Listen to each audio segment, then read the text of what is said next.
이 새벽에도 오신 여러분들 위해 하나님의 한량없는 은혜가 넘치기를 주의 이름으로 축원합니다. 우리가 잘 알고 있는 29절의 말씀이 있습니다. 여호와의 말씀이니라 내 말이 불같지 아니하냐 바위를 쳐서 부서뜨리는 방망이 같지 아니하냐. 우리가 디모데후서에도 보면 하나님의 말씀은 예리한 칼 같다, 우리에게 심령골소를 쪼개는 말씀이다, 이런 말씀이 있고, 구약에서는 말씀의 파워 방망이 같지 아니하냐 그리하여 바위를 부서뜨리는 능력이다, 이렇게 말씀을 하고 있습니다. 그런데 이런 말씀의 능력이 있는 이 말씀을 오늘 예레미야는 반복해서 말씀의 중요성을 이야기할 때 엄중한 말씀이라 이 말을 하고 있습니다. 33절에 보면 엄중한 말씀이 무엇인가, 엄중한 말씀이 무엇인가. 34절에 여호와의 엄중한 말씀이라. 36절에 다시는 여호와의 엄중한 말씀이라. 38절에 너희는 여호와의 엄중한 말씀이라 반복하고 있는 것을 발견하게 됩니다. 그렇다면 여기서 말씀하는 바위를 부수는 여호와의 말씀이 엄중하다라고 할 때 그 엄중이라고 하는 뜻, 어떤 의미를 갖고 있는 걸까라는 거죠. 여기에 마사라고 하는 단어를 사용하고 있는데 무거운 짐이다, 이런 의미를 갖고 있습니다. 그러니까 여호와의 말씀은 무거운 짐이다, 이런 의미가 됩니다. 왜 이 여호와의 말씀이 무거운 짐이라고 표현하고 있는 걸까? 그 말씀을 따라 지킨다고 하는 것이 부담스럽다, 때로는 내 능력의 한계 앞에 힘들다, 이런 의미를 갖고 있다, 이렇게 볼 수 있습니다. 그러면 지금 예레미야가 이 말씀을 받고 있는 유다인들, 예루살렘 사람들에게 말씀을 주고파 했던 것 어떤 걸까요? 아주 핵심은 우상 숭배하지 말라는 거죠. 그리고 요 하나님께로 돌아와서 하나님을 섬겨라 라고 하는 것이 예레미야가 유다인들, 예루살렘 사람들에게 외치고 있는 내용이죠. 그런데 어째서 그들이 우상 숭배를 버리고 여호와 하나님을 섬기며 하나님께로 돌아온다, 이 말씀이 부담스러웠을까, 무거운 짐이었을까? 우리가 이 땅 위에 살면서 하나님 없이 살면 내 마음대로 살죠.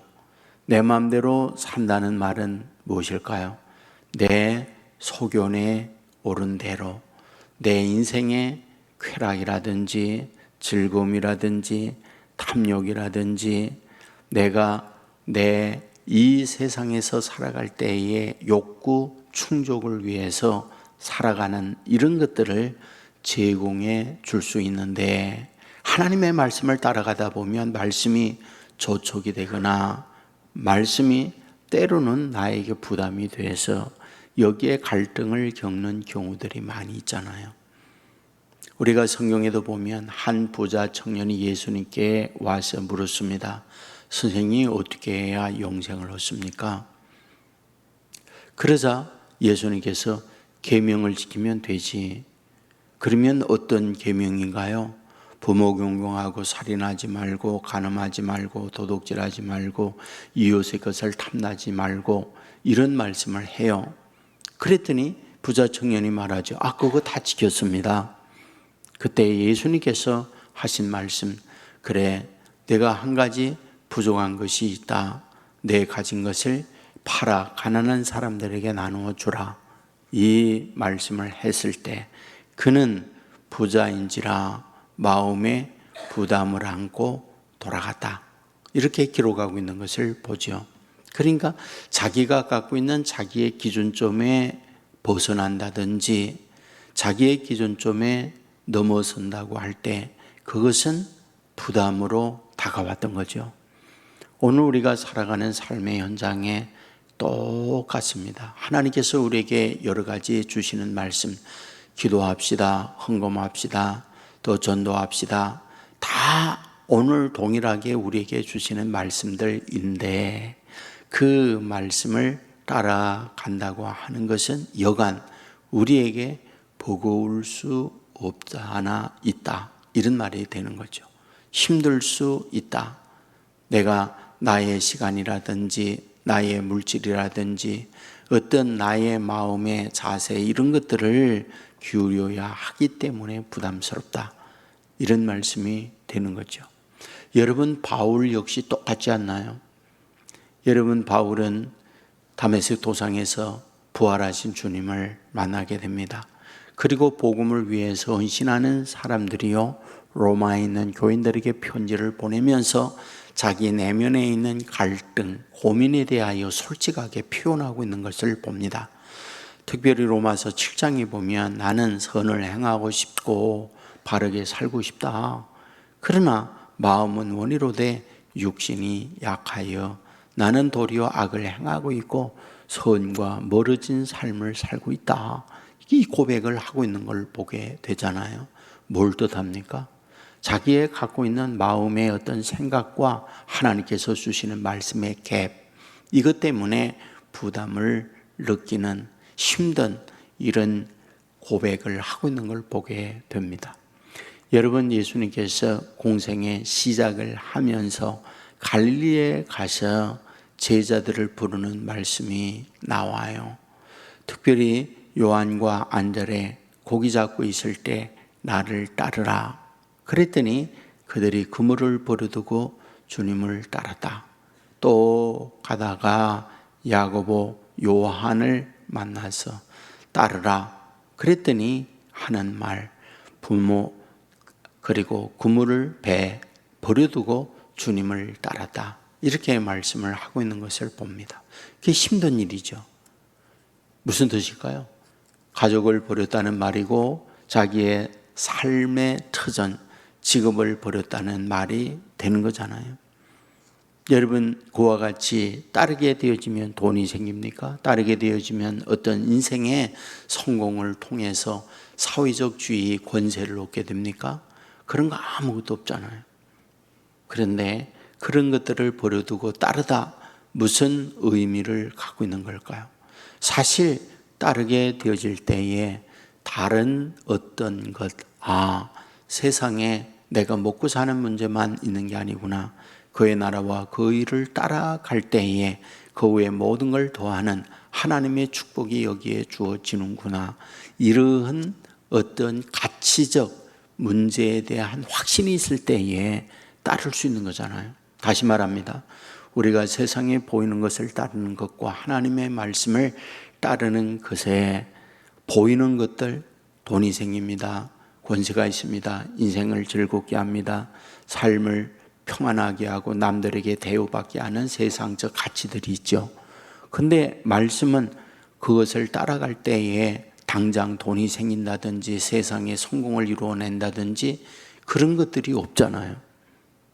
그런데 말씀을 따라가면 하나님이 함께하고 말씀을 따라가면 말씀대로 되어진다고 하는 이 가치성에 대한 부분을 믿을 때 비로소 말씀을 무거운 짐이 아니라 감사하여 축복이다, 이런 마음으로 따를 수 있다. 이것을 우리에게 말씀해 주고 있는 거죠. 사실 그렇습니다. 말씀이라는 것은 우리의 이성, 우리의 갖고 있는 합리적 생각과 거리가 먼 요구를 할 때가 많아요. 여러분, 누가복음 5장에 보면 밤이 맞도록 그물을 던지며 잡은 것이 없을 때 예수님께서 이른 아침에 갈릴리 바다에 왔다가 베드로의 배에 와서 잡은 것이 있느냐? 없습니다. 그러면 저 깊은 데 가서 그물을 내리라 말씀을 하고 있죠. 그런데 성경은 뭐라고 말합니까?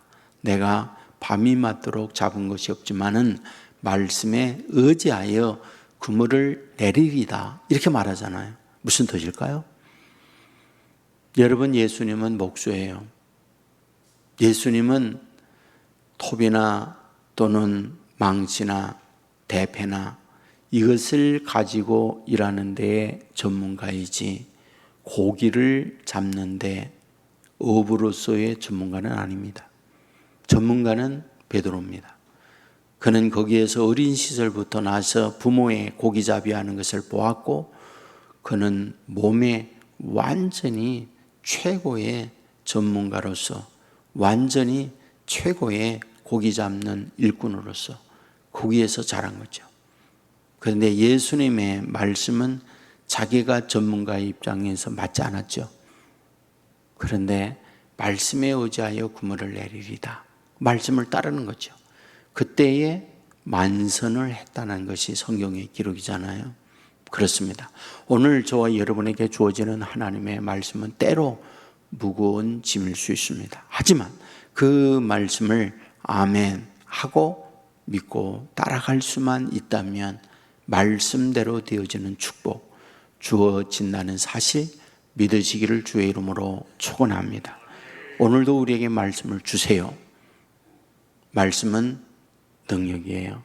바위를 부수는 방망이와 같은 것이 말씀이에요. 말씀은 말씀대로 되어지는 축복을 우리에게 성경은 창세기부터 요한계시록까지 강조하고 있는 게 말씀이잖아요. 그러므로 이 말씀이 힘들지만 말씀을 지켜가려고 하면 말씀이 우리로 하여금 얻고 가요. 우리로 하여금 말씀을 우리를 지켜나가도록 능력을 주어요. 그것이 말씀의 신비한 은혜입니다.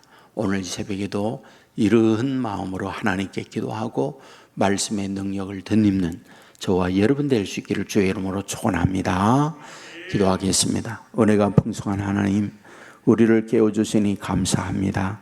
날씨가 차졌습니다. 찬 공기를 헤치며 주의 전에 나와 하나님의 말씀을 듣고 기도하고 찬송하며 하루를 시작합니다. 감사합니다. 오늘 우리에게 말씀의 능력을 다시 가르쳐 주었습니다. 말씀은 바위를 부수는 방망이와 같다고 가르쳐 주었습니다. 주여, 말씀을 따라가면 말씀대로 되어지는 축복 주어짐을 가르쳐 주었습니다. 하지만 엄중한 말씀이다. 때로 무거운 짐과 같은 말씀이라고 말해주고 있습니다. 하지만 이 엄중한 말씀 무거운 짐이지만 말씀을 따라가면 말씀이 우리를 얻고 말씀을 지켜가도록 도와준다.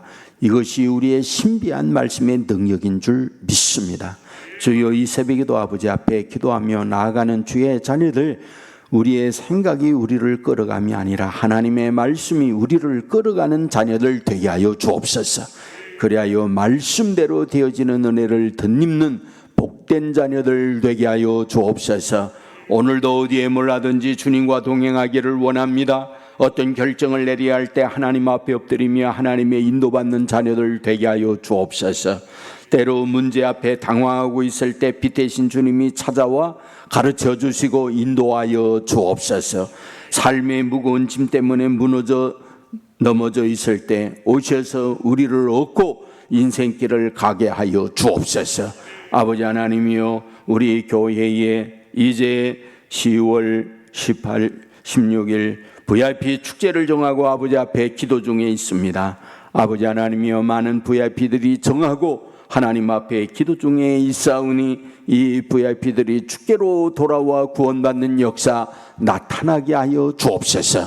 이 일을 위해 힘쓰고 이 일을 위해 기도하는 주의 종들을 기억해 주시고 시공을 초월하여 역사하시는 하나님이 그들을 찾아가 그들과 함께하여 주옵소서. 들어지는 헌금이 사오니 받아주시기 원하옵고 주의 은혜가 가정에 넘치게 하여 주옵소서. 아버지 하나님이 오늘도 눈의 동자와 같이 영육에 강건케 해주시고 병상에 있는 자녀들을 주님께서 고쳐 주시옵소서. 예수님 거룩하신 이름으로 기도드리옵나이다. 아멘.